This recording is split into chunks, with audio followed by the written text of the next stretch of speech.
सुबह बखैर, सलाम। इस प्रोग्राम जागो लाहौर के साथ मैं हूं इस प्रोग्राम की मेज़बान सिद्रा मुनीर। उम्मीद है कि आप सब लोग जहां कहीं भी होंगे बिल्कुल ठीक ठाक होंगे। नाज़रीन, मौसम के मिजाज हसीन है। गुज़िश्ता रात से जो बारिशों का सिलसिला जारी है उसकी वजह से दर्जा हरारत में भी वाज़े कमी रिकॉर्ड की गई है। महकमा मौसमियात की जानिब से खबर ये आई है कि बारिशें बरसाने वाला ये सिस्टम इतवार तक शहर में रहेगा और बारिशें भी बरसाता रहेगा। मौसम की सूरत हाल और बारिश के बायस पैदा होने वाले मसाइल पर प्रोग्राम में हम मजीद भी बात करेंगे और शहर की सूरत हाल भी आपको दिखाएंगे। जबकि दूसरी जानिब शहर में गैर कानूनी पार्किंग स्टैंड्स की भरमार होती जा रही है और उनको कोई पूछने वाला भी नहीं है।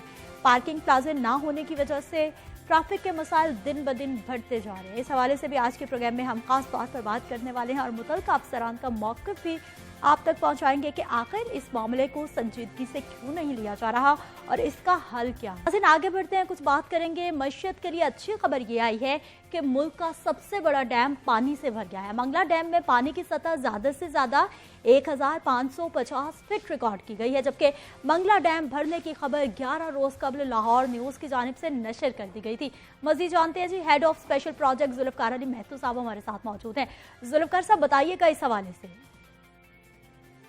हमने ये खबर डिस्कस की थी कि पाकिस्तान के तीनों बड़े डैम जो हैं वो अब भरने के करीब पहुंचते हैं। तो इसका जो फॉलोअप है वो ये है कि कल रात मंगला जो पाकिस्तान का सबसे बड़ा डैम है उसने 1242 फुट की जो सतह है उसको छू लिया था और अब वहाँ पे 7.35 मिलियन फुट पानी जमा हो गया है। और आज सुबह 6 बजे जो दूसरा बड़ा जखीरा जिसे तरबेला कहते हैं, तरबेला डैम भी भर गया, जिसका ऐलान बाबरा ने बाकायदा तौर पर कर दिया है और वहाँ पे 6.1 मिलियन फुट पानी जमा हो गया है। चश्मा अब जो डैम है उसके अंदर भी 2 फुट खाली है, वो भी 1-2 दिन में भरने का कहा गया है। तो इस तरह पाकिस्तान में अब तकरीबन 13 मिलियन फुट पानी जो है वो खीरा जो है मौजूद है। ठीक है जुल्फकार साहब, अब हमें ये बताइए कि इसका फायदा क्या होने वाला है। क्या अगले साल मानसून तक ये पानी जो हमने जखीरा कर लिया है ये हमारे लिए फायदेमंद साबित होता रहेगा? किस किस अंदाज में? जी, बहुत फायदेमंद साबित होगा क्योंकि ये पिछले साल के मुकाबले में 6 मिलियन एक्रे फीट ज्यादा है और अगर ये 6 मिलियन एक्रे फीट हमारे पास नहीं होता तो हम 924 अरब रुपए की वो इकोनॉमिक सरगर्मियों से महरूम हो जाते जो इस पानी ने अब जन्म देनी है। और किसानों को जो है वो तकरीबन 8 अरब 40 करोड़ रुपए ज्यादा खर्च करने पड़ते इस पानी की कमी की वजह से, जो उन्होंने ट्यूबवेल से जमीन से पानी खींच के अपनी फसलों को देना था। तो ये दोनों तरफ का फायदा है और इससे खास तौर पर गंदम की जो शॉर्टेज है वो पानी की वाफर मिकदार होने की वजह से अगले साल इस बात का कभी इम्कान है कि पाकिस्तान ने इस साल जो गंदम बरामद की है वो अगले साल इसकी जरूरत नहीं पड़ेगी और एक बार फिर पाकिस्तान जो है वो गंदम में खुद कफील हो जाएगा। जुल्फकार साहब, तो हमें ये भी बताइए कि अभी देखिए कि हमारे जो डैम्स हैं पानी जखीरा करने के जो हमारे पास ऑप्शंस हैं वो भर गए हैं, लेकिन अभी मजीद बारिशें हो रही हैं। कराची डूब रहा है, लाहौर डूब रहा है। अभी कितना पानी है जो जाया हो जाता है और मेरा ख्याल है कि ये वक्त होता है जब शिद्दत से एहसास होता है कि अब अगर हमारे पास मजीद ऑप्शंस होते, मजीद डैम्स होते तो ये सारा पानी जाया ना होता बल्कि हमारे लिए आने वाले वक्त में बहुत काफी रहता। Good question Sidra. मैं समझता हूँ कि जो पाकिस्तान में इस वक्त जरूरत के मुताबिक आपने बहुत अहम बात पूछी है। तो इस वक्त जो बारिशें हो रही हैं उसमें देखिए डैम तुम्हारे भर गए हैं। अब हमने स्पिलवे खोले हुए हैं तरबेला और मंगला के और वहां से हम पानी सीधा समंदर की तरफ फेंक रहे हैं, किसी को जरूरत नहीं है। और अगर इसकी जगह पे नीचे तरबेला से ऊपर भाषा डैम होता दरिया सिंध पे और नीचे कालाबाग डैम होता तो ये पानी वहां पे स्टोर हो जाता। तो अब तक हमने इस सीजन में तरबेला डैम या दरिया सिंध से पानी जो कोटी बराज से नीचे समंदर में है ये पानी स्टोर हो सकता था। ये तकरीबन 4 मिलियन एकड़ फीट पानी हमने फेंक दिया है। तकरीबन पौना तरबेला जो है वो हम समंदर में बहा चुके हैं। तो ये अभी जखीरे अगर मजीद हो तो पाकिस्तान को एक ऐसी मंजिल मिल सकती है जिससे सस्ती बिजली, बहुत ज्यादा सस्ती बिजली मिल सकती है और पाकिस्तान में पैदावारी लागत कम हो सकती है और किसानों को जो शॉर्टेज का सामना, देखिएगा पिछले साल 49% शॉर्टेज का ऐलान किया गया था, वो तो आप देखिए जनवरी, फरवरी और मार्च में इस साल बारिशें हो गई और गंदम की जो फसल थी उसके लिए तो हम बच गए। अगर ये बारिशें ना होती तो 49% की शॉर्टेज होती तो पाकिस्तान इस वक्त जो गंदम बरामद कर रहे हैं इससे कहीं ज्यादा बरामद करना पड़ती और फसल बहुत कम होती इस साल गंदम की। तो ये बहुत बड़ी जरूरत है पाकिस्तान में। इसमें खास तौर पे मैं आपको ये करूँ, अगर आपने पूछ लिया है तो कालाबाग डैम के ऊपर कंट्रोवर्सी मौजूद है, लेकिन इस फाके राय पैदा करने की जरूरत है क्योंकि ये वो डैम है जो तकरीबन 4-5 साल में बन जाएगा और इससे इस बारे में जो बदगुमानियां हैं वो सियासी लीडरशिप को दूर करनी चाहिए اور اس سلسلے میں سندھ کا سب سے بڑا اعتراض ہے اور خیبر پختونخوا کا اعتراض ہے. ان دونوں کی لیڈرشپ جو ہے, خاص طور پہ اب دیکھیے کے پی میں پی ٹی آئی کی گورنمنٹ ہے اور سندھ میں پیپلز پارٹی کی حکومت ہے. اور محترمہ بینظیر بھٹو شہید ایک وقت اس ڈیم پہ بات کرنے پہ تیار ہو گئی تھی, اور اس کو اگر آگے چلایا جائے تو بھاشا کے ساتھ ساتھ یہ ڈیم بھی بنانا شروع کر دیا جائے تو پاکستان کو اگلے 10-15 سال میں ایک ایسی منزل مل سکتی ہے کہ کسی سے قرض لینے کی ضرورت نہیں رہے گی, آئی ایم ایف کے آگے ہاتھ پھیلانے کی ضرورت نہیں رہے گی, اور پاکستان شاید جو عمران خان کہتے ہیں وزیر اعظم کے پاکستان نوکریاں دینے والا ملک ہوگا.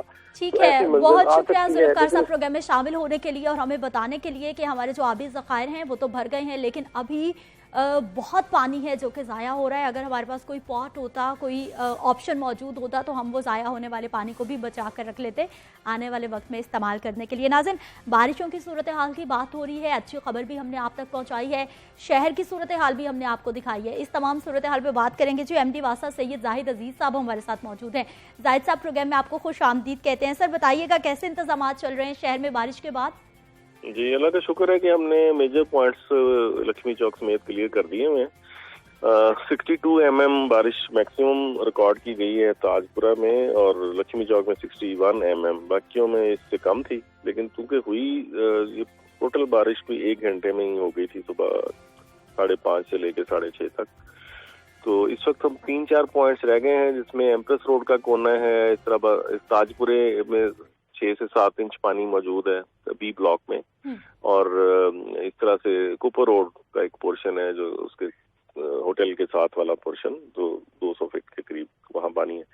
تو اوور آل تمام پوائنٹس کلیئر ہو چکے ہیں سٹی کے, اور باقی جو رہ گئے ہیں آدھے گھنٹے میں کلیئر ہو جائیں گے انشاءاللہ. زاہد صاحب, ابھی تک جو ہے وہ چبرجی نہر کا منظر پیش کر رہا ہے. حاجی کیمپ کی بات کریں تو وہاں پر بھی تالاب بنا ہوا ہے, نہ واسا کا عملہ ہے نہ مشینری ہے, وہاں پہ نمائندگان ابھی کچھ دیر پہلے ہی ہمیں دکھا رہے تھے صورتحال. کچھ دیر پہلے ایسے ہی تھا. یہ ایمپریس روڈ کا جو میں نے بتایا وہ اصل میں حاجی کیمپ اسی کا ہی دوسرا نام ہے. تو یہ ہاف این آور مور ہے, اور اسی طرح ہی چبرجی. تو یہ اس وقت آخری 3 پوائنٹ سٹی میں رہ گئے ہیں, اتنے بڑے سٹی میں, اور اللہ کا شکر ہے کہ سارا کچھ مینج ہو گیا ہے. اور ابھی آپ دوبارہ بھیجیں گے رپورٹرز کو تو سچویشن بہتر پیش کریں گے انشاءاللہ. ٹھیک. زاہد صاحب, کیمپس کہاں کہاں لگائے گئے ہیں جو نشیبی علاقے میں کہا جاتا ہے کہ ہم نے کیمپس کتنے اور کہاں کہاں لگائے گئے ہیں تاکہ فوری طور پہ وہاں پر کام ہو سکے؟ ہمارے جتنے بھی پونڈنگ پوائنٹس ہیں اب 21 رہ گئے ہیں. پہلے 22 ہوتے تھے, اب لارنس روڈ کا پوائنٹ ختم ہو چکا ہے. تو باقی 21 پوائنٹس پہ ہمارے کیمپس ہیں. میں خود بھی فیلڈ میں ہی رہا ہوں جب تک یہ لکشمی چوک اور میجر پوائنٹس کلیئر نہیں ہو گئے. میں خود میں فیلڈ میں موجود رہا. تو اب 21 پوائنٹس ہمارے 24 آورس ہمارے بندے وہاں موجود ہوتے ہیں تاکہ بارش ہو تو کہیں اور سے نہ انہیں آنا پڑے. اس کے علاوہ کیمپس کے علاوہ ہماری 24 سکشن مشینیں ہیں جو ہی بارش شروع ہوتی ہے وہ مقامات پہ پہنچ جاتی ہیں. جیسے آپ کا یہ شملہ پہاڑی کے ارد گرد ریلوے اسٹیشن, اور اس کے بعد جی پی او کے سامنے, اور کرتبہ چوک, یہ تمام مقامات پہ ہماری مشینری موبلائز ہو جاتی ہے بارش کے دوران. زاہد صاحب, یہ بتائیے گا کہ یہ ابھی جو ایمپریس روڈ حاجی کیمپ کی ہم بات کر رہے تھے یہ پونڈنگ ایریاز میں شامل ہوتا ہے اور چبرجی کا جو علاقہ ہے؟ جی, چبرجی کا علاقہ پونڈنگ ایریا ہے, لیکن اب اتنا پانی نہیں ہے. اس وقت کوئی 6 انچ رہ گیا تھا 15 منٹ پہلے میں نے چیک کروایا. سر کم سے کم بھی 1 سے 1.5 فٹ پانی وہاں پر موجود ہے. جی, 1 گھنٹہ پہلے ایسے تھا. سر 1 گھنٹہ نہیں, 3 منٹ پہلے تقریباً. جی, وہ اب اس میں میئرمنٹ میں اب ہو سکتا ہے کہ آپ کے آدمیوں کا فٹا, کیونکہ فٹا تو کوئی بھی استعمال نہیں کر رہا ہوتا, ایک پاؤں کے اندازے سے دیکھ رہا ہوتا ہے. آدھی بیچاری خواتین وہاں سے, ان کی آدھی ٹانگیں پانی میں ڈوبی ہوئی تھی جہاں سے وہ گزر کے جا رہی تھی. گاڑیوں کے ٹائر جو ہیں وہ آدھے سے زیادہ ڈوبے ہوئے تھے پانی کے اندر. بالکل, یہ آخری 3 پوائنٹوں میں سے ایک ہے تاج پورہ, چبرجی, اور یہ آپ کا ایمپریس روڈ حاجی کیمپ, اور چوتھا کوپر روڈ کا چھوٹا سا پورشن. تو یہ سارے 4 پوائنٹس رہ گئے ہیں اتنے بڑے شہر میں. اس کے لیے آپ کو آدھا گھنٹہ اور ویٹ کرنا پڑے گا. لیکن سر وہاں پہ کوئی کیمپ آپ کا نظر نہیں آیا. میرے رپورٹرز ہمیں دکھا رہے تھے تو میں ساتھ ساتھ فوٹیجز میں ڈھونڈ رہی تھی کہ مجھے کوئی کیمپ نظر آئے واسا کا, اور میں پوچھ بھی رہی تھی کہ اگر کوئی نظر آ رہا ہے تو ہمیں دکھایا جائے. نہیں, اس میں کیمپ کی ضرورت نہیں ہے. اس کے نیچے پائپ بچھا ہوا ہے چبرجی کے, وہاں سے وہ آٹومیٹیکلی پانی ڈرین آؤٹ ہو رہا ہے. وہاں پہ ایک بروسٹ کی دکان ہے معروف, اس کے قریب اگر مین ہول کو دیکھتے ہیں تو وہاں ایک ویلیوٹ بن رہا ہے, یعنی پانی گھوم رہا ہے, یعنی اس کا مطلب نیچے جا رہا ہے وہاں سے. اور وہ ہمارا آٹومیٹک زمین کے نیچے پائپنگ ہے جو اس کو نکالتی ہے. ٹھیक है, बहुत शुक्रिया सैयद जाहिद अजीज साहब, आप हमारे साथ मौजूद रहे और हमेशा की तरह सब अच्छा होने की आप हमें रिपोर्ट दे रहे थे कि शहर के बस 2-3 मकामात हैं जहाँ पर पानी रह गए हैं, बल्कि अभी भी शहर के बहुत सारे मकामात हैं जहाँ पर पानी है और शहरी परेशान हो रहे हैं। नाज़रीन, यहाँ पर वक्त एक शॉर्ट ब्रेक की, हमारे साथ रहिए।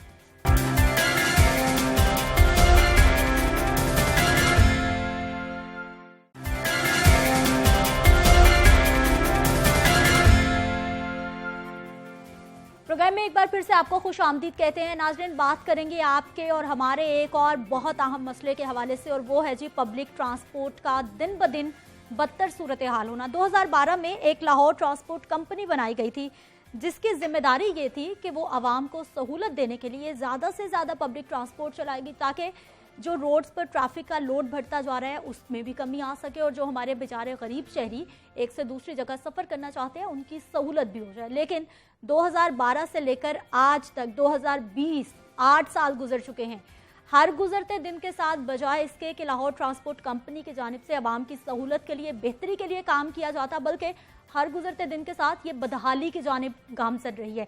2012 में जब इस कंपनी का आगाज़ हुआ था 19 रूट्स थे और इसके साथ साथ 400 बसें थी जिनके तहत इस कंपनी को चलाया गया। वक्त गुजरता गया और तकरीबन पिछले 2 साल के दौरान हमने देखा कभी 2 रूट्स बंद हुए, कभी 3 हुए, कभी 4 हुए, कभी 10 बसें नाकारा हुई, कभी 5 हुई, कभी 8 हुई। ये मामला चलता गया और तकरीबन अब गुज़िश्ता 7 माह से लाहौर ट्रांसपोर्ट कंपनी की 400 बसों में से 19 रूट्स पर एक भी बस सड़क पर मौजूद नहीं है।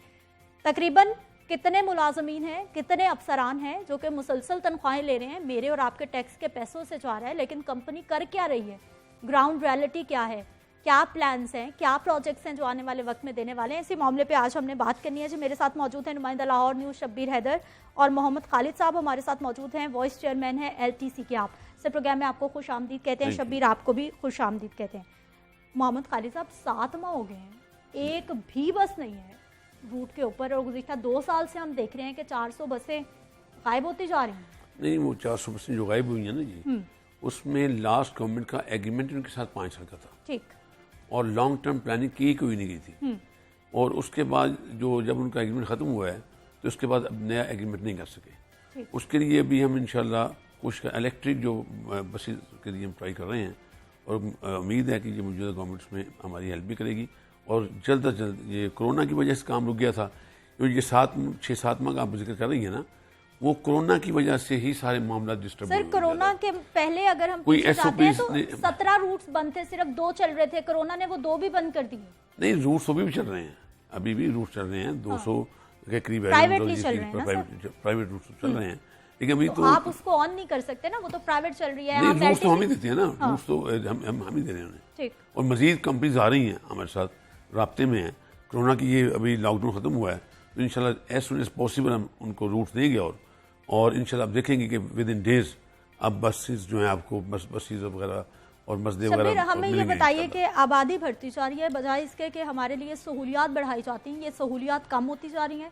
कितने लोग थे जो सफ़र करते थे और कितने लोग हैं जो बेचारे मुतासिर हुए पड़े हैं? बात यह है कि अगर बात की जाए, जब 19 रूट्स थे तो इन 19 रूट्स पर लाहौर के अंदर तकरीबन 1.5 से 2 लाख मुसाफिर रोज़ाना सफ़र करते थे।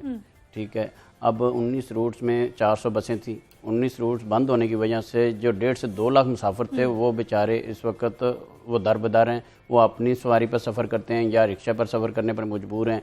उसके अलावा जो क्या खालिद साहब कह रहे हैं कि जी हम विद इन डेज बसें आ जाएंगी, यही बात हमसे आज से 7 माह कबल 8 माह पहले चेयरमैन साहब से हम बात चेयरमैन साहब भी थे और उसके बाद वज़ीर ट्रांसपोर्ट जहांजीब खान खिची साहब ने भी कहा था कि 1 हफ्ते के अंदर लाहौर की सड़कों पर बसें नज़र आएंगी और जो शहरी हैं लाहौरिये उनके लिए बसों की सहूलियत दी जाएंगी।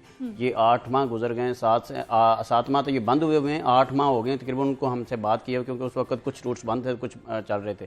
तो उस वक्त उन्होंने कहा था कि जी हम 1 हफ्ते के अंदर बसें आ जाएंगी। वो 1 हफ्ता कौन सा है अभी दिखाई नहीं दे रहा, क्योंकि आप बात करें तो इस वक्त तकरीबन के 7 माह होने को हैं, 7 माह तकरीबन मुकम्मल हो गए हैं और लाहौर ट्रांसपोर्ट कंपनी अभी तक किसी कंपनी के साथ मुआहदा नहीं कर सकी। और साहब ये बताइए कि कितने अफसरान और मुलाजमीन होंगे LTC में? इस वक्त अप्रोक्सीमेटली 200 के करीब हमारे टोटल मुलाजमीन है, CEO से लेकर नीचे तक सारे। खालिद साहब, करीबन 200 मुलाजमीन, कितनी तनख्वाहें तकरीबन? जी, तनख्वाहें हमारा एक्सपेंडिचर जो है तकरीबन 95 ملین جو ہے پر ایئر ہے، اور اس میں ملازمین 200 کے قریب ہیں. ابھی جیسے بات کر رہے تھے نا بھائی جان کہ جی وہ 6-7 ماہ ہو گئے یہ بات کہے ہوئے، اب یہ 6-7 ماہ تو کرونا کے اثر سب لوگ شکار رہے ہیں. ابھی کام کرنے کا موقع ملے گا. دوسری جو اس میں ایک پرابلم میں کرتا ہوں، میں کرتا ہوں، میں اپنی گورنمنٹ سے یہ ریکویسٹ ہم نے بھیجی ہے. اصل بات جو اس کمپنی کی تباہی کا باعث ہے نا، اس کی طرف ہمیں تھوڑی سی آپ نے مان لیا کہ کمپنی تباہ ہو چکی؟ نہیں، میں اس میں ایڈمیٹڈ کہ تباہ اس لیے ہو رہی ہے کہ جتنی مینجمنٹ ہے نا ہماری، وہ ساری کی ساری نون لیگ کی اس وقت ہے، اور وہ نہیں چاہتے کہ ہم یہ کام اچھے طریقے سے کر سکیں. میں کلیئرلی یہ بات 100% شیور، مجھے خوف کسی کا کہ میری پارٹی کو یہ بات بری لگتی ہے یا کسی افسر کو بری لگتی ہے. میرے چونکہ ہمارے قائد کا مشن تو یہ ہے کہ ہم نے کرپشن فری پاکستان دینا ہے، تو کرپشن فری جب پاکستان دیں گے تو ہماری یہ رکاوٹیں تو آئیں گی، اور اس کے لیے ضروری یہ ہے کہ ان لوگوں مینجمنٹ کو چینج کرنا ضروری ہے. اس کے لیے ہم اپنے بورڈ کا اجلاس بلا رہے ہیں، اس میں انشاءاللہ ان قریب ہم بورڈ کے اجلاس میں یہ ریکوزیشن لائیں گے، اور اس جو ہماری جو موجودہ مینجمنٹ ہے اس میں چینجز آئیں گی. تو انشاءاللہ جب یہ چینجز آئیں گی دین آپ دیکھیں گے کام کیسے ہوگا. بات یہ ہے کہ 2 سال گزر گئے ہیں. نہیں، 2 سال کے اندر اس حکومت کو نہیں پتا چلا کہ یہ جتنی بھی مینجمنٹ ہے نون لیگ کی ہے، کیونکہ عوام کی فلاح کے لیے کام کر رہے ہیں. میں اپنی بات کر رہا ہوں کہ 26 نومبر کو ہمارا نوٹیفکیشن ہوا تھا، اور 24 دسمبر کو ہماری ایک میٹنگ بورڈ کا اجلاس ہوا ہے. وہاں ہمارے لیے پرابلمز ابھی ہیں. اس کے بعد یہ کرونا کا سلسلہ آ گیا، 5-6 ماہ تو اس میں گزر گیا ہمارے، بالکل نہ کوئی اجلاس ہو سکا نہ. خالد صاحب ایک منٹ شبیر، مجھے سر یہ بتائیے کہ آپ وائس چیئرمین صاحب ہیں، اچھی پوسٹ ہے آپ کے پاس، چیئرمین صاحب ان کے پاس بھی اچھی پوسٹ ہے. ملازمین نے آپ کو ڈرائیو کرنا ہے یا آپ نے ملازمین کو ڈرائیو کرنا ہے؟ اور اگر ملازمین آپ کے ہاتھ سے نکل رہے ہیں، آپ نے کتنے ان کو شوکز نوٹس دیے ہیں؟ آپ نے کتنی بار گورنمنٹ کو بتایا کہ بھائی یہ لوگ کام نہیں شوکز نوٹس بھی دیے ہیں، ہم نے ان کی نیگلیجنس ان کو اس کو چیک بھی کیا ہے، جہاں غلطی کر رہے ہیں ہم شوکز نوٹس بھی دے رہے ہیں، ان کے خلاف کارروائی بھی کر رہے ہیں. اس لیے ہم اجلاس بلا رہے ہیں، اور آپ نے دیکھا ہوگا میڈیا پر بھی جس سے ہم نے چیک کیا ہے. ہمارا کام تو یہ ہے نا، دیکھیے جو ایز اے چیئرمین اور وائس چیئرمین جو ہم بیٹھے ہوئے ہیں، ہمارا کام تو اپنے ادارے کی کارکردگی جو ہے پرفارمنس کو مانیٹر کرنا ہے، اور آفٹر مانیٹرنگ ہم نے انفارم کرنا ہے کنسرن آفیشیل. بس اس کے علاوہ کچھ نہیں ہے، بس مانیٹر کریں گے اور انفارم مانیٹر کیا. اب ہمارے جو بورڈ کا اجلاس آئے گا، بہتری کے لیے سر کام کون کرے گا؟ ہم ہی کریں گے انشاءاللہ، ہم ہی کریں گے. بیسیکلی پرابلم یہ ہے کہ مینجمنٹ اور چیئرمین اور وائس چیئرمین کے درمیان جو ہے نا وہ ایک ناؤ پیدا ہوا ہے، جس میں سب سے بڑا ایشو ہے ذرائع کے مطابق ہے. اب میں وائس چیئرمین صاحب سے کہوں گا کہ اس کی تصدیق کر دیں کہ جو سی او ہیں مریم خاور صاحبہ، انہوں نے کہیں چیئرمین اور وائس چیئرمین صاحب کی ریکارڈنگ کے لیے ڈیوائس رکھی ہوئی تھی، جو انہوں نے گزشتہ چند روز قبل ایک چھاپہ مارا، ادھر چھاپہ مار کے وہ ڈیوائس اپنے قبضے میں لی ہے، اور ذرائع نے کہا ہے کہ پھر شو کاز نوٹس بھی جاری ہوا ہے سی او صاحبہ کو. اب یہ ہے کہ اب اس بات کی تصدیق یہ کریں گے کہ کیا ایسی بات ہے؟ جب اس طرح کے معاملات ہوں گے تو پھر کام تو مشکل ہے. دیکھیں جی، میں یہ کر رہا ہوں کہ جس وقت ہم جو آپ بات کرتے ہیں سابقہ گورنمنٹ کی بات نہ کریں، ہم سابقہ گورنمنٹ کی بات نہیں کر رہے، ہم ایک ادارے کی بات کر رہے ہیں.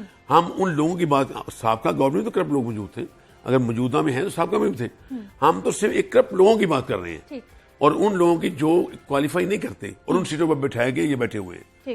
اب ہماری جو سی او صاحب ہے وہ ایز اے جنرل فائنانس آئی تھی، جنرل مینیجر فائنانس آئی تھی، اب اسی کو سی او پہ لے آئے ہوئے ہیں، کس طرح منظوری نظر تھی ان کی جو بھی تھا.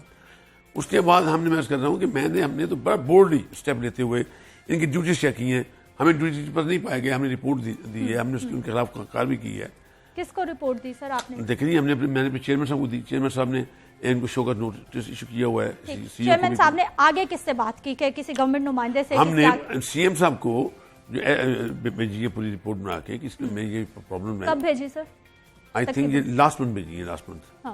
تو ابھی جواب کیا آیا؟ جواب ابھی انشاءاللہ بورڈ کا اجلاس جو اور کمپیٹنٹ ایک مہینہ ہو گیا درخواست گئی ہوئی ہے کہ لوگ کام دیکھیں. بورڈ ہمارا بالکل کمپیٹنٹ ہے. بات یہ ہے ہم نے صرف اطلاع بھیجنی ہے. بات یہ ہے پلیز لسن ٹو می کہ ہم نے صرف اطلاع بھیجنی ہے. ہمارا اپنا بورڈ آف ڈائریکٹر جو ہے وہ کمپیٹنٹ ہے، وہ دیٹ از کمپیٹنٹ اتھارٹی. ہم ان کے خلاف کارروائی کریں گے انشاءاللہ. اسی بورڈ کے اجلاس میں بورڈ آ رہا ہے، اس میں انشاءاللہ ہم ان کے خلاف کارروائی. سی او صاحبہ کے خلاف کیا کارروائی کی گئی؟ اگر انہوں نے آپ کی ریکارڈنگ کر رہی تھی، آپ نے پکڑا ہے، تو اس کے خلاف کیا کارروائی؟ سر دیکھیں، میں کرتا ہوں، میں اپنے تھوڑی سی اگر ٹائم دیں تھوڑی سی پیچھے لے کے جاتا ہوں کہ 24 دسمبر کو ہمارا پہلا اجلاس ہوتا ہے بورڈ کا.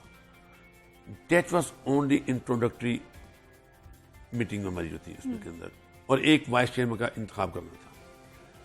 معاملہ یہ ہے کہ جو ادارے جو ہیں نا ہمارے, یہ چاہتے ہیں کہ ہمیں اپنے مطابق چلایا جائے. ہم یہ چاہتے ہیں کہ ہم اپنے گورنمنٹ اور اپنے خان صاحب جو ہمارے ویژن ہے اس کے مطابق ہم چلیں, اور اس ملک سے کرپشن کو ہم نے ختم کرنا ہے. ہوا یہ کہ پہلے بورڈ کے اجلاس میں, جہاں سے ہمارا تھوڑا سا معاملہ شروع ہوا, پہلے بورڈ کے اجلاس میں ہی انہوں نے آج خود 2 ایجنڈے میں چیزیں تھیں جو ہماری طرف سے اپروو تھیں چیئرمین صاحب کی طرف سے. ایک الیکشن آف وائس چیئرمین اور ایک انٹروڈکشن بریفنگ. انہوں نے پہلے اجلاس کے اندر ہی اپنی مرضی کی HR کمیٹی اور فلاں فائنانس کمیٹی اور فلاں دوسری کمیٹی بنانے کی کوشش کی, اور ہم پر سگنیچر لینے کی کوشش کی, جہاں ہم نے انکار کیا کہ ہم یہ نہیں کریں گے. ابھی تو ہم نے میٹنگ نہیں کی, ابھی مجھے پتہ نہیں. شبیر حیدر, یہ جو معاملات ہیں یہ کمپنی کی آپس میں اتنی لڑائیاں ہیں, اتنے گروپس بنے ہوئے ہیں, عوام کا کون خیال کرے گا؟ عوام کا تو کوئی نہیں. بالکل اس وقت یہی صورتحال ہے کہ اب چل رہا ہے, اب ایشو یہ چل رہا ہے کہ چیئرمین وائس چیئرمین اور CEO صاحبہ کے درمیان, کیونکہ چیئرمین اور وائس چیئرمین جس طرح چلانا چاہتے ہیں کمپنی کو, اور جو CEO صاحبہ وہ اس طرح چلانا نہیں چاہ رہی, کیونکہ وزرائے کا یہ کہنا ہے کہ یہ جو ہے نا ان کے درمیان ایک ایسا تناؤ پیدا ہوا ہے کہ یہ چاہتے ہیں کہ یہ ہمارے مطابق چلا جائے, اور CEO صاحبہ وہ چاہتی ہیں کہ یہ چیئرمین اور وائس چیئرمین کو تبدیل کر دیا جائے. ہم یہ چاہتے ہیں کہ ہم اپنے رولز مگر ان کے آپس کے جھگڑے میں عوام کا کیا قصور ہے؟ عوام بھگت رہی ہے. جی 1.5 سے 2 لاکھ مسافر سفر کرتے تھے, کہاں جائیں؟ ان کا کیا قصور ہے؟ میں یہ کر رہا ہوں کہ ہماری ڈیفینیٹلی جب ادارے ایفیشینٹلی کام نہیں کریں گے تو نقصان تو عوام کا ہوگا نا. ہم یہ نہیں چاہ رہے کہ ہمارے مطابق چلا جائے, ہم اس ادارے کو رولز اینڈ ریگولیشن کے مطابق چلانا چاہتے ہیں. سر میرا سوال ابھی بھی وہیں پہ ہے, میرا سوال ابھی بھی وہیں پہ ہے. آپ کی بات بالکل ٹھیک ہے, میڈم کے خلاف آپ نے کیا کارروائی کی یہ تھوڑا سا عوام کو بتا دیں کہ جنہوں نے آپ کی ریکارڈنگ کی ہے چیئرمین اور وائس چیئرمین کے, پھر آپ نے ڈیوائس پکڑی ہے, اس کے خلاف حکومت کیا کارروائی کر رہی ہے؟ آپ نے کس کو اس کے خلاف بتایا؟ پہلی بات تو یہ ہے کہ الحمدللہ ریکارڈنگ میں کوئی ایسی بات ہے نہیں جس سے کوئی انہوں نے بہت بڑا کوئی دہشت گردانہ کام کر لیا ہے. ہاں اس نے جرم کیا ہے, اس کے مطابق ہم نے اس کو شوکز نوٹس ایشو کیا ہے. آج لاسٹ ڈیٹ ہے اس کے شوکز نوٹس کے جواب کی. اب وہ شوکز نوٹس دیتی ہے, اس کا جواب دیتی ہے, اس کے بعد ہم بورڈ کے اجلاس میں لے کے اس کے خلاف کارروائی کریں گے انشاءاللہ, جو قانون کے مطابق ہوگی کریں گے کارروائی. شبیر مجھے یہ بتائیے کہ یہ تباہی جو کمپنی کی ہوئی ہے یہ کوئی ایک دن کی کہانی نہیں ہے, نہ یہ 1 مہینے کی, نہ یہ اتنی, اس کا مطلب ہے کہ مسلسل یہ کھچڑی پک رہی ہے, مسلسل یہ لڑائیاں چل رہی ہیں, یہ مسلسل چل رہی ہے, اور یہ حکومت کی نیگلیجنس. وہ کیا کر رہے ہیں اس معاملے میں؟ یہی تو بات ہے. اب حکومت نے وزیر بنا دی ہیں, حکومت نے وزیر بنا دی ہیں. اب کوئی بھی منسٹر جو ہے, اب منسٹر ٹرانسپورٹ کی بات کریں گے, ان سے کبھی بھی رابطہ کرنے کی کوشش کی ہے تو یہ کوشش یہی کرتے ہیں کہ یہ میڈیا سے اوائڈ کیا جائے, دور رہیں. اور اب پرابلم یہی ہے کہ اگر یہ عوامی نمائندے عوام کے جواب دہ نہیں ہیں تو پھر کس کے ہیں؟ کیونکہ ہم نے تو عوام کی آواز بننی ہے, ہم نے تو عوام کے مسائل اجاگر کرنے ہیں کہ یہ مسائل ہیں. اب لاہور کی آبادی جو مسافر جو سفر شہری کرتے ہیں 1.5 سے 2 لاکھ ہے روزانہ, اس کا جواب دہ کون ہے؟ انہوں نے لاہور ٹرانسپورٹ کمپنی کے 19 روٹس بند کیے ہیں, ابھی تک کسی کو پتہ نہیں ہے کہ 19 روٹس کے اوپر جو لوگ روٹس, آپ ٹھہر دیں میری بات سنیں, روٹس ہم نے بند نہیں کیے ہیں سر, بند ہے سر. 19 روٹس جس میں سبسڈی دی جا رہی تھی, سبسڈی والے روٹس بند ہیں. اب جو پرائیویٹ گاڑیاں چل رہی ہیں, آپ کہہ رہے ہیں چھوٹی وین چل رہی ہیں, اس پہ سبسڈی نہیں ہے, اس پہ مسافر پورا کریں گے. ہمارے رابطے میں رکشا ہے, وینز ہیں, ان کے اوپر جو مسافر سفر کرتے ہیں وہ پورا کرایہ دے رہے ہیں. جب وہ مسافر لاہور ٹرانسپورٹ کمپنی کی گاڑیوں پر سفر کرتے تھے تو اس وقت ان کو سبسڈی دی جاتی تھی, 10 روپے میں 20 روپے میں وہ سفر کر لیتے تھے. اور اس کے بعد اگر بات کریں تو کورونا کی وجہ سے تو اب بچت یہ ہو گئی ہے کہ جو اسٹوڈنٹس اسکول کالج جاتے تھے ان کے لیے تو اب یہ ہے کہ ان کے لیے آسانی ہوگی کہ 6-7 ماہ سے 5 ماہ سے یہ کورونا آ گیا نہیں تو وہ پیچھے وہ بھی بیچارے دلیل و خوار. ہمارے ساتھ ابھی کچھ کمپنیز جو ہیں وہ ہمارے کانٹیکٹ میں ہیں, وہ آ رہی ہیں انشاءاللہ. ہم سر یہ تو پچھلے 2 سال سے 2 سال تو ابھی دیکھیں نا, 2 سال میں 1 سال تو آپ کہہ دیں کہ چلیں, آپ 25 دسمبر کہتے ہیں کہ آپ لوگ آئے ہیں, 24 دسمبر کو آرڈر ہوئے ہیں, اس کے بعد کورونا آ گیا یار. دیکھو کورونا مارچ میں آ رہا ہے, 5-6 ماہ میں آ رہا ہے. ابھی دیکھیں ہماری پرفارمنس پہ ہمارے کوئی اختلافات آپس میں ذاتی اختلاف تو ہیں وہ نہیں, اس کی بنیاد پر کوئی اتنا اثر نہیں ہے. صرف کورونا کی وجہ سے سارے معاملات رکے ہوئے تھے. اب ہم آپ کو بتا رہے ہیں کہ ہمارے ساتھ منسٹر صاحب بھی آن بورڈ ہیں, اور انشاءاللہ वज़ीर साहब से भी हमारी बात, हमने लेटर भेजा उनको, बल्कि उनको रिक्वेस्ट की है मसला कब हल करें, ये कब बसें रोड पे आएंगी? हमारी ये एक बात तो क्लियर है, एक बात तो क्लियर है, दो बातें बड़ी क्लियर है। नंबर एक, इस वक्त आवाम प्रॉब्लम आवाम के लिए है, प्रॉब्लम है तो सिर्फ प्रॉब्लम आवाम है सर, आपकी और अब अफसरान को तो वो दूसरी बात पैसे भी पे क्लियर कर है, रहे हैं। दूसरी बात ये भी क्लियर है कि हमने ये करना है इंशाल्लाह, और हम इसी में इंशाल्लाह एक दो माह के अंदर इसको, हमने कहा ना कि पहले बात चल रही थी इलेक्ट्रिक बसेस की, बाकायदा को 500-600 बस आ रही थी, उसके लिए बजट वगैरह हमने रख ली है, बजट भी पास हो गया है, और इस पर इंशाल्लाह as soon as possible action हमने सीएम साहब से भी कहा है, अपने मिनिस्टर साहब से भी कहा है, और इंशाल्लाह ले रहे हैं।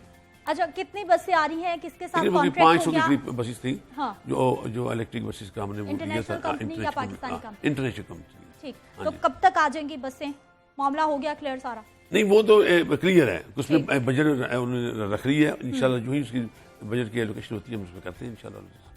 बजट की एलोकेशन सबसे बड़ा मसला, यही बात है। रात को मेरी चेयरमैन साहब से बात हो रही थी, वो कह रहे थे कि हमें सबसे बड़ा इशू बजट का है। हुकूमत जैसे हमें बजट सिर्फ तनख्वाहों में जाता है, और जो बजट हमें देगी हुकूमत, तो उसके ऊपर हम जो है इंशाल्लाह बसें जो है बहुत जल्दी मंगवा लेंगे, और हुकूमत से हमने रिक्वेस्ट की हुई है, और हुकूमत के साथ हम बात चल रही है। अब ये बात कितना बजट जरा हो जाए ना कि कितना? जी सर, इसमें डिटेल का तो टोटल बजट नहीं, मुझे इस पर अंदाजा नहीं है, क्योंकि ये इस पे लास्ट मीटिंग में था नहीं। फिर कैसा काम हो गया कि आपको बजट की समरी भी भेजी हुई है वाइस चेयरमैन? नहीं, मैं उस मीटिंग में आई वाज नॉट देयर, आप हमें उम्मीद दे रहे हैं कि मीटिंग में था नहीं उस दिन, और अभी कुछ मुझे बताया गया था कि मुझे याद नहीं। ठीक, चले बजट के मामला। एक चीज तो क्लियर जी, देखिए मेरी बात सुनने, इंशाल्लाह ये कंपनी जो है ना जी, ये हमारा इजलास होने दें, इस कंपनी को हम प्रॉफिटेबल बनाएंगे, और लोगों के लिए ये सहूलत हम देंगे इंशाल्लाह। इजलास कब हो रहा है?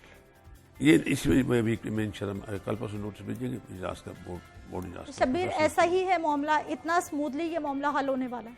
हो जाएगा इंशाल्लाह। मुझे नहीं दिखाई दे रहा। बात ये है इतनी अच्छी उम्मीद मुझे भी नहीं है, क्योंकि हमें मिनिस्टर साहब ने कहा था कि जी 1 हफ्ते का टाइम दिया था, कि 1 हफ्ते के अंदर चेयरमैन शाहिद साहब ने कहा था, और चेयरमैन साहब ने कहा था, और उसके बाद बात की जाए, असल बात यह है कि मैनेजमेंट लाहौर ट्रांसपोर्ट कंपनी की और चेयरमैन और वाइस चेयरमैन के दरमियान जो तनाव है, उसकी सबसे बड़ी वजह वो है कि इनके दरमियान जो ये कह रहे होते हैं वो बात वो मानने को तैयार नहीं होती। वो कोशिश कर रही होती है कि मैं इनके कोई ना कोई ऐसे मिसाइल क्रिएट करूं कि ताकि ये पीछे जाएं और मैं अपनी मर्जी से काम कर सकूं, और ये चाहते हैं कि जैसे हमारा विजन है या जो भी हमारा काम है उस तरीके से काम किया जाए। उसमें जो है अवाम भुगत रही है, वो अपने इख्तियारात से तजावुज़ कर रही है ना जी। देखिए मेरी बात सुने, वो तो पाबंद है बोर्ड के फैसलों के मुताबिक काम करने की, लेकिन वो अपने इख्तियार से तजावुज़ कर रही है, इसलिए हम इंशाल्लाह उसको फारिग करेंगे इंशाल्लाह अज़ीज़। अच्छा, हमें खालिद साहब ये बताइए, वो इशू नहीं है, वो इशू नहीं है, वो हमारा इंटरनल इशू है। सर उस इंटरनल इशू की वजह से तो 1.5 से 2 लाख मुसाफिर सफर कर रहे हैं। नहीं, प्रॉब्लम है, प्रॉब्लम उनके लिए है, मिसाइल उनके लिए है, जो गरीब आदमी किराया नहीं दे सकता वो कैसे सफर करेगा? मैंने अर्ज की कि हम बाकायदा इंशाल्लाह पूरी पिछले 5-7 साल की, जो 5 साल की इनकी इंक्वायरी भी हम कराएं करेंगे इंशाल्लाह, और इनके खिलाफ जो कार्रवाई उसकी करेंगे, और इंशाल्लाह अब देखेंगे कि ये अपनी ड्यूटीज भी परफॉर्म करेंगे सब लोग। अभी जो हालात जो है ना, मैं आपको क्लियर कर रहा हूँ, मेरी ये बात मुझे नहीं पता मुझे करनी चाहिए कि बात बड़ी सच्ची है। 2 साल से क्यों नहीं करा लिया जब आपको इतनी उम्मीद है कि हम करवा लेंगे? देखिए मैं 2 साल से क्यों नहीं कराया? जब मैंने देखिए हमारा हाल पता क्या हुआ है, हमारे खान साहब ने 2 काम किए। एक तो जो वो कहते थे उन्होंने उस पर अमल किया है, वो कहते थे कि अदारे आज़ाद होने चाहिए, उन्हें अदारों को आज़ाद कर दिया। लेकिन मेरी राय ये है कि ये अदारे आज़ाद तो उन्होंने कर दिए, उन्होंने अपने वादा भी पूरा किया, उस पर अच्छी बात भी नहीं है। खालिद साहब मेरा एक प्लीज कह रहे हैं, लेकिन हुआ ये है कि अदारों पर टीम जो बैठी है, टीम अभी तक उस मेयार की नहीं है जो खान साहब के बीजे के मुताबिक। अच्छा सर, एक तरफ मेरा सवाल यही है कि एक तरफ आप कह रहे हैं कि टीम वो नहीं है, दूसरी तरफ आप कह रहे हैं जी अब हम इनसे काम कराएंगे, इनसे यानी जो भी आपके सबऑर्डिनेट्स हैं, जो भी अफसरान हैं, आपने कहा अब उनसे काम करवाएंगे। अच्छा सर, 2 साल में क्यों नहीं कराया गया? अब आपके हाथ ऐसी कौन सी गिदड़ सिंगी लग गई है कि वो पहले नहीं काम कर रहे थे लेकिन अब आप कराएंगे? नहीं, वो देखिए मैं करता हूँ जी, उसमें 2 साल का आप जिक्र कर रही हैं, बोर्ड का इजलास, देखो उसकी वजह टेक्निकल वजह थी कि बोर्ड न बन सका। बोर्ड का इजलास अभी भी इनकम्प्लीट है, उसके 1-2 मेंबर हमारे आने हैं, वो हमने रिक्वेस्ट भेजी है, इजलास ना हो सके ये कोरोना की वजह से। हमने तो अभी इसी में तो लास्ट ईयर तो हमारा हुआ है 26 नवंबर को, अभी इजलास में जब फैसले होंगे, देखिए ना, जब तक बोर्ड नहीं बनेगा, बोर्ड के इजलास के अंदर फैसले नहीं होंगे, तब तक हम इम्प्लीमेंटेशन कैसे शुरू होगी? चले सर, ये बताइए कि ये पहले जो कॉन्ट्रैक्ट थे कंपनीज के साथ, जब उनके कॉन्ट्रैक्ट खत्म होने वाले थे, उससे पहले कॉन्ट्रैक्ट रिन्यू क्यों नहीं किए? ये करने चाहिए थे, ये उन्होंने किए। किसने करने थे? अदारे को करने चाहिए थे। जो इदारे का आप भी हिस्सा हैं सर, अच्छी पोस्ट नहीं, ये हमारे आने से पहले ही खत्म हो गए उनके कॉन्ट्रैक्ट जो है। अच्छा, हमारी गवर्नमेंट से, मैं आपको बता दूं, इनके 5 साल उन्होंने कॉन्ट्रैक्ट ही साहब का गवर्नमेंट 5 साल का किया होता। ठीक है, उनकी गवर्नमेंट खत्म हुई, कॉन्ट्रैक्ट उनके खत्म हो गए। बहुत शुक्रिया खालिद साहब प्रोग्राम में शामिल होने के लिए। शब्बीर हैदर, आपका भी बहुत शुक्रिया। एक बार फिर से एलटीसी की जानिब से उम्मीद दिखाई गई है और खालिद साहब ने बताया जी 1 से 2 महीने लगेंगे, मामला ठीक हो जाएंगे, एलटीसी की बसें दोबारा से शहरियों को सहूलियात देने के लिए मौजूद होंगे। अगर ऐसा नहीं हुआ तो फिर हम तो है ना सवाल उठाने के लिए और आपकी आवाज़ बनने के लिए। यहाँ पर वक्त एक शॉर्ट ब्रेक का, हमारे साथ रहेंगे।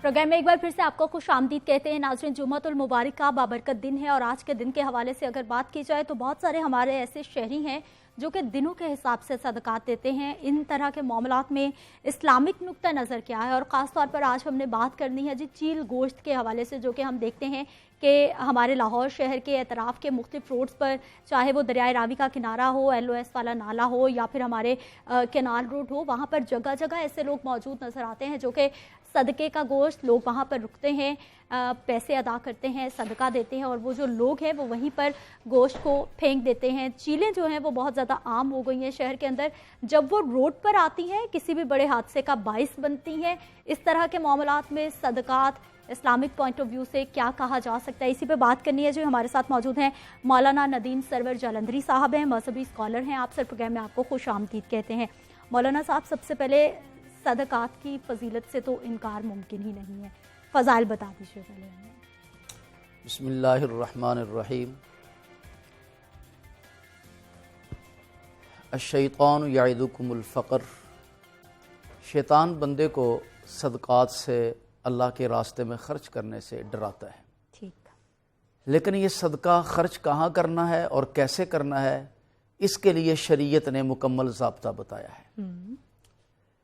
सदकात बीमारियों को दूर करता है, वबाओं को टालता है। सदका ज़िंदगी में बरकत डालता है, आखिरत संवारता है, इसमें कोई शक और शुबे वाली बात नहीं। लेकिन सदक़े का सही मसरफ़ क्या है कि भूखे इंसानों को छोड़कर जानवरों की फ़िक्र करने से ज़्यादा ज़रूरी है कि इंसान के बिलखते हुए बच्चों का ख्याल किया जाए। और हर उस अमल से, जैसे आप फरमा रही थी कि हमारे यहाँ एक सिस्टम शुरू हो गया कि लोग दरिया किनारे से गोश्त ख़रीदते हैं जी, फिर उन्हें वो चीलों के सामने डालते हैं, दरिया में बहा देते हैं जी। ये बाकायदा एक कारोबार बन चुका है। ये शरीयत नहीं है। ठीक, दीन ने, शरीयत ने सदकात का मसरफ़ भी बताया है, ज़कात का मसरफ़ भी बताया है, सदकात नाफिला भी बताए हैं, सदकात वाजिबा भी बताए हैं। ठीक, कोई ऐसा ज़िंदगी का हिस्सा नहीं जहाँ दीन ने रहनुमाई शरीयत ने ना की हो। तो ये जो एक रवाजी चीज़ आ गई है और लोग इसे सदका समझते हैं, दीन समझते हैं, जबकि ये तरतीब और ये तरीका दीन नहीं है। सदक़े का इनकार नहीं किया जा सकता। ठीक, मौलाना साहब हमें ये बताइए कि जिस तरह हम पॉइंट ऑफ व्यू, यानी अगर हम किसी को तकलीफ़ पहुंचा के, किसी को नुकसान पहुंचाकर हम सदका दे रहे हैं तो फिर उसकी फजीलत वो नहीं रहेगी जो कि हमें इस्लाम बता रहा है। क्योंकि ये चील गोश्त की जब हम बात करते हैं सर, इससे हादसात होते हैं, गंदगी फैलती है, इसमें हमारा ताफुन उठने लगता है। वहाँ पे जो भी चीज़ें हैं, जो चीलें हैं वो जब ज़मीन पे आती हैं, किसी भी गाड़ी वाले उनको बचाने की कोशिश करते हैं, कोई हादसा हो जाता है, मोटरसाइकिल वालों के डायरेक्ट वो टकराती हैं आकर, तो इसका वबाल और गुनाह उस बंदे तक भी पहुंचता है जो इस अमल का सबब बना है। ठीक, ये सवाब की बजाय बंदा वबाल कमाता है। सही। एक बंदा वो शॉपर गोश्त ऐसी जगह पर या चील आकर टकराई और किसी ऐसे फिजाई हादसे का सबब बन गई जिससे सैकड़ों इंसानी जानें ज़ाया हो गई, तो ये बंदा जो है इस चीज़ का, इस हादसे का सबब ये बंदा बना। रास्तों की रुकावट पैदा हुई, पानी बाहर निकला जिससे इंसान के लिए मूजी अमराज पैदा हुई, तो इसका सबब वो बंदा है जिसने अजर के नाम पर यह गुनाह कमाया है। اس سے اپنے آپ کو بچانا چاہیے. مثلا شاپر سے نالی بلاک ہوئی, گٹر بند ہوا, راستہ بلاک ہو گیا, جو دین شریعت نماز جنازہ فرض کفایہ ہے, جس نبی کی شریعت نماز جنازہ کے لیے راستہ روکنے کی اجازت نہ دے کہ جنازہ بھی تم راہ پر, راستے پر, کسی ایسی جگہ پر جنازے کی نماز ادا نہ کرو جہاں پہ لوگوں کو تکلیف ہوتی ہو. جی. راستے کھولنے کا حکم ہے, راستے چھوڑنے کا حکم ہے, راستے ہموار کرنے کا حکم ہے, راستوں سے پتھر ہٹانے کا حکم ہے. بے شک. تو ہم راستوں میں رکاوٹ کے اسباب خود دین اور اجر اور ثواب کے نام پر پیدا کریں. مولانا صاحب, اس کا مطلب ہے پھر لوگوں کو بھی سمجھانے کی ضرورت ہے کہ یہ جو آپ اس طرح سے صدقات دے رہے ہیں یہ آپ کی بلاؤں کو نہیں ٹالیں گے, بلکہ یہ آپ کے لیے کسی نئے گناہ کا, نئی مصیبت کا باعث بن سکتے ہیں. یہ اہل ممبر کی بھی ذمہ داری ہے. جی. اور جیسے آج کل کا دور میڈیا کا دور ہے, یہ اینکر کی بھی ذمہ داری ہے, خطیب کی بھی ذمہ داری ہے کہ وہ لوگوں کو رہنمائی دیں. جی. اور انہیں بتائیں کہ آپ کے صدقے کا مستحق کون ہے, آپ نے صدقہ کہاں دینا ہے. جب شریعت نے سارے اصول بیان کر دیے ہیں تو پھر ہمیں ادھر ادھر سے اپنی عقل سے کام لینے کی بجائے ہمیں اپنے دین شریعت سے رہنمائی لینی چاہیے. ٹھیک. مولانا صاحب, بہترین صدقات کیا ہیں, ان کا ضابطہ اخلاق کیا ہے, طریقہ کار کیا ہے؟ رسول اللہ صلی اللہ علیہ وسلم نے اپنی احادیث مبارکہ میں, فرامین میں, اور اللہ نے خود قرآن کریم میں صدقات کے جو مصرف ہیں وہ بیان کر دیے ہیں. جی. قرآن کریم میں جگہ بجگہ صدقات کے مصرف بیان کیے گئے. انما الصدقات للفقراء, آپ نے کہاں خرچ کرنا ہے, فقراء کی تعریف کیا ہے, اور بعض خرچ کرنے والے ایسے ہیں, اللہ پاک فرما رہے ہیں کہ یہ میرے راستے میں خرچ کرتے ہیں, یتیمم و اسیرا, یتیموں پر, قیدیوں پر یہ خرچ کرتے ہیں, فقیروں پر. پھر اللہ فرماتے ہیں جب یہ خرچ کرتے ہیں تو جو انہیں دیکھ کر خرچ نہیں کرتے, انما نطعمکم لوجہ اللہ, یہ بندوں کو نہیں دیکھ رہے ہوتے بلکہ یہ اللہ کو دیکھ رہے ہوتے ہیں. اور ان کی خواہش یہ ہوتی ہے کہ میں جس راستے پہ خرچ کر رہا ہوں, یہ اللہ فرما رہے ہیں کہ یہ لوگوں سے اس کی جزا نہیں چاہتے, جزاء ولا شکورا, یہ ان سے جزا بھی نہیں چاہتے اور اتنی بات بھی نہیں چاہتے کہ لوگ ہمارا شکریہ ادا کریں. یہ خالصتاً اپنے رب کے لیے, رب کے نام پر مخلوق خدا کی خدمت کرتے ہیں. اور صدقے کا سب سے بہترین مصرف آپ کے اپنے ارد گرد کے لوگ ہیں, جہاں پہ آپ کو صلہ رحمی کا الگ اجر ملے گا, آپ کے خاندان کے لوگ ہیں, اور آپ کے قرب و جوار میں بسنے والے ایسے لوگ جو 2 وقت کے نوالے کے لیے اپنی غیرت کا سودا کرتے ہیں, اپنی عزت کا سودا کرتے ہیں, اور وہ 2 وقت کے نوالے کے لیے بسا اوقات, بسا اوقات حدود اللہ کو توڑ دیتے ہیں, اللہ کی حدوں کو پار کر جاتے ہیں بھوک کی وجہ سے. تو سب سے زیادہ حقدار وہ لوگ ہیں جو ہمارے قرب و جوار میں بس رہے ہیں. ہمیں چاہیے کہ ہم صدقات کے ذریعے, صدقات واجبہ کے ذریعے, صدقات نافلہ کے ذریعے ہم ضرور بھی ضرور ان کی خدمت کریں. ٹھیک. مولانا صاحب, اسی پوائنٹ سے جڑا ہوا ایک اور جو ہمارے شہر میں بہت بڑا مسئلہ ہے وہ گداگروں کا بھی ہے. ہم لوگ صدقات نکالتے ہیں اور پھر جو بھی سامنے آتا ہے, چاہے وہ پورے کاروبار کر رہے ہیں, اس کے نام پہ پورے مافیاز ہیں, ہم ان کو دیتے رہتے ہیں اور جو صحیح حقدار ہیں وہ کہیں پیچھے رہ جاتے ہیں. اس حوالے سے آپ حضرات کے بھی بخوبی علم میں ہے اور ہمارے سامنے بھی یہ معاملات آتے رہتے ہیں. جی. آج کل کے گداگر یہ پیشہ ور گداگر ہیں. ٹھیک. اور میں سمجھتا ہوں کہ ان کی حوصلہ شکنی کرنی چاہیے. ہمارا ایک نظریہ ذہن ہمارے ہی دوستوں میں سے بعض احباب کا یہ ہوتا ہے کہ یار سائل جیسا کیسا بھی ہو اسے جھڑکنا نہیں چاہیے, اسے دے دینا چاہیے. لیکن یہ جو ایک کاروبار شروع ہو گیا کہ اس کے پیچھے باقاعدہ لابیاں ہیں, افراد ہیں, کمپنیاں بنائی ہوئی ہیں, وہ افراد کو بٹھاتی ہیں, ان کے ذریعے پیسہ کماتی ہیں. تو یہ حکومتی سطح پر ارباب حل و اقتدار کو چاہیے کہ وہ باضابطہ باقاعدہ ان چیزوں کا تدارک کرے تاکہ عوام بھی پریشان نہ ہو, اور بندہ خود جانتا ہے کہ میں نے کس کو پہنچانا ہے. پھر یہ بندے کو فورس کر کے جو وصول کیا جاتا ہے, یہ سسٹم بھی ختم ہونا چاہیے. बसा औकात तो देने वाला बेचारा शर्मिंदा हो रहा होता है। बिल्कुल ऐसा ही है। मौलाना साहब, दिनों का कोई अमल दखल है कि हम लोग सुनते हैं मंगल को ये सदकात दें, जुमेरात को ये दें, जुम्मे को ये दें, और ख़ास तौर पर जब ये चील गोश्त के मामले पे बात की जाती है तो फिर जुम्मे को, जुमेरात को बहुत ज़्यादा रश हम रोड्स पे देखते हैं। देखें जी, गुजारिश ये है कि अय्याम सारे मुबारक हैं, ठीक, और उन मुबारक अय्याम को अल्लाह ने बाज़ अय्याम को बाज़ पे फजीलत दी है। जुमा बाबरकत, सबसे ज़्यादा फजीलत वाला ये सरदार दिन है जी।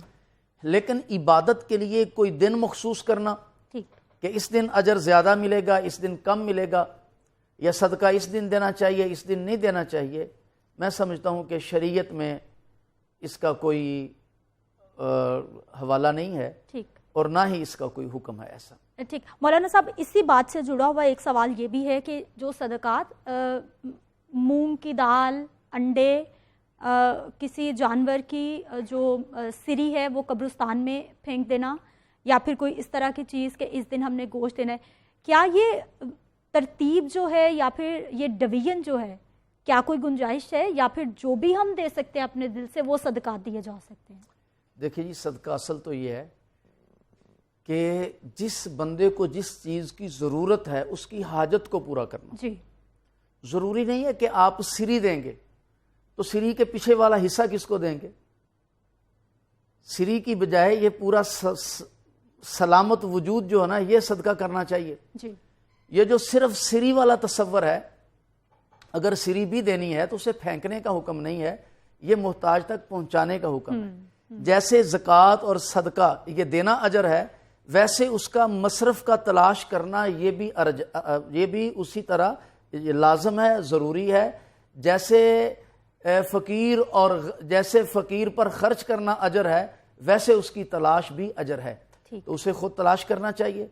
और कब्रिस्तानों में फेंकना, कीड़े मकोड़ों की उनके सुराखों पर फेंकना, शरीयत में इसका कोई असल नहीं है। ये दाल, ये सिरी, ये आटा, ये फेंके जाने वाली चीज़ें, ये कपड़े, अगर ये दरख्तों पे लटकाने की बजाय अगर किसी वजूद पे पहना दिए जाएं और ये रास्ते में फेंकने की बजाय किसी गरीब को खिला दिए जाएं, तो इस पर अल्लाह की रज़ा नसीब होती है और ये ज़्यादा अजर है। मौलाना साहब, ये जितना क्लियरली और वाज़े तौर पर आप हमें बता रहे हैं कि इस तरह के मामलात की तो ना कोई गुंजाइश है और ना कहीं बताया गया, उसके बावजूद क्यों है हम इतना बेराह रवी का शिकार? क्यों हम इन रास्तों पे चल पड़े हैं कि हम बजाय अशरफुल मखलूकात को तरजीहात में शामिल करें, हमने जानवरों परिंदों को कर रखा है?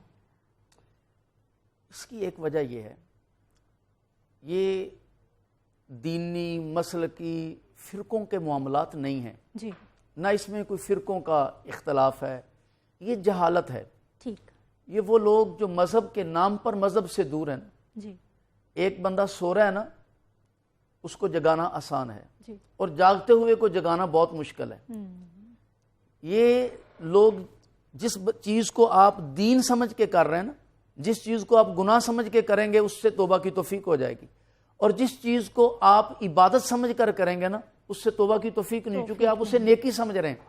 ये जितनी चीज़ें आप बयान फरमा रही हैं, ये सारी की सारी वो हैं कि जिन्हें हम नेकी समझ के कर रहे हैं जी, जबकि वो नेकी नहीं है।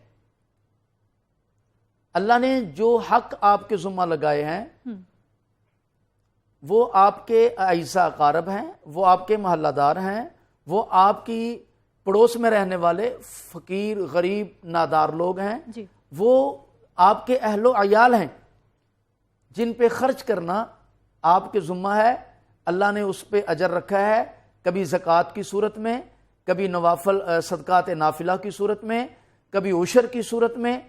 ये सारे अल्लाह पाक ने आपको आपके हिस्से में से उन लोगों का हिस्सा मुकर्रर किया है। ठीक। मौलाना साहब, जब हम मुस्तहकीन की बात करते हैं तो हम लोग, ये भी बहुत ही आम प्रैक्टिस है हमारे माशरे में कि हम देगें बना के, ज़्यादा से ज़्यादा खाना बना के उन लोगों तक पहुंचा रहे होते हैं जो बहुत दूर हैं।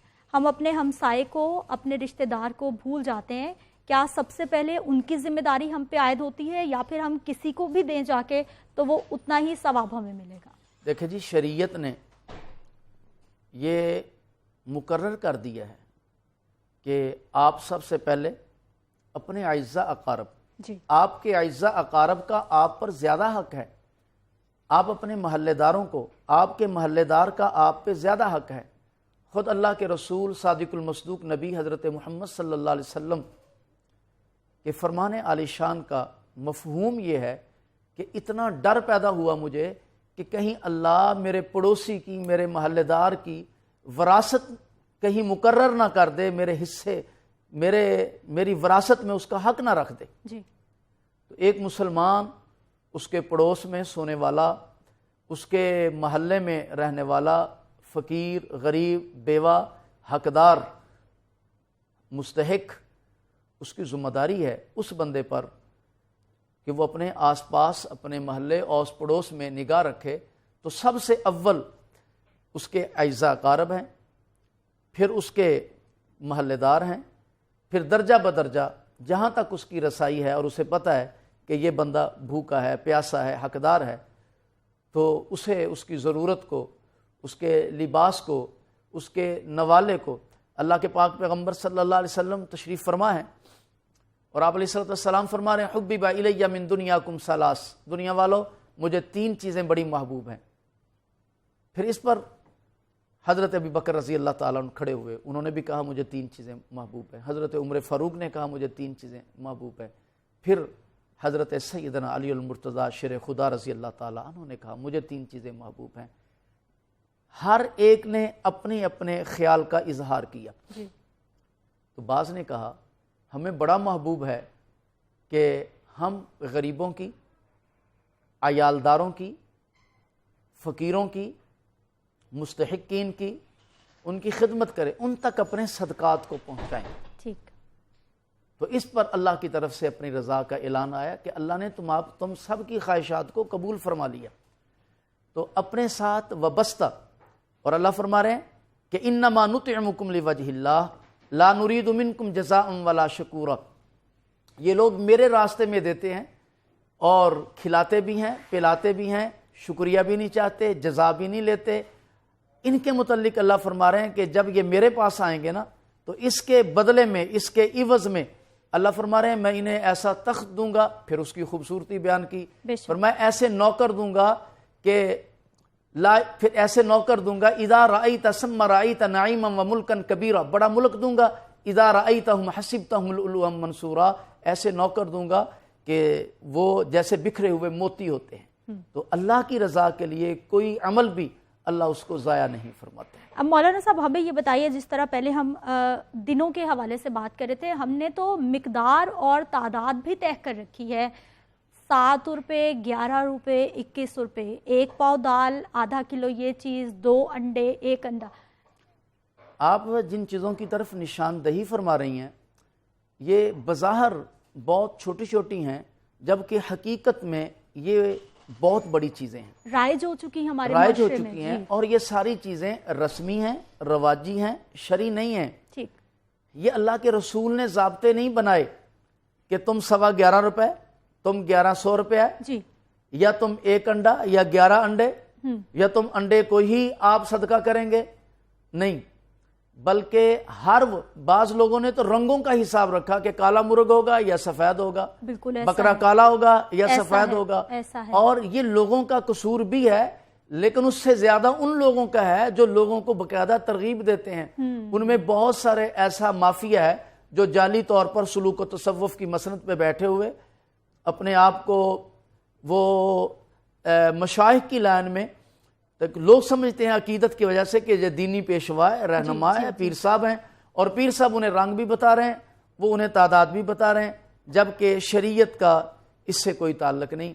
وہ تو قربان جائیں اللہ کے پاک پیغمبر صلی اللہ علیہ وسلم کی خدمت میں حضرت عبد الرحمن ابن عوف رضی اللہ تعالی عنہ 1000 من کھجور پیش کرتے ہیں، اور ایک غریب صحابی ساری رات ایک یہودی کے باغ میں مزدوری کرنے والا 2 کلو کھجوریں لے کر آیا ہے، اور اللہ نے جناب جبریل امین کو نازل کر کے فرمایا میرے محبوب اس غریب کی 2 کلو کھجوریں 1000 من پہ پھینک دیں، اللہ 2 کلو کی وجہ سے 1000 من میں برکت ڈال دیں گے۔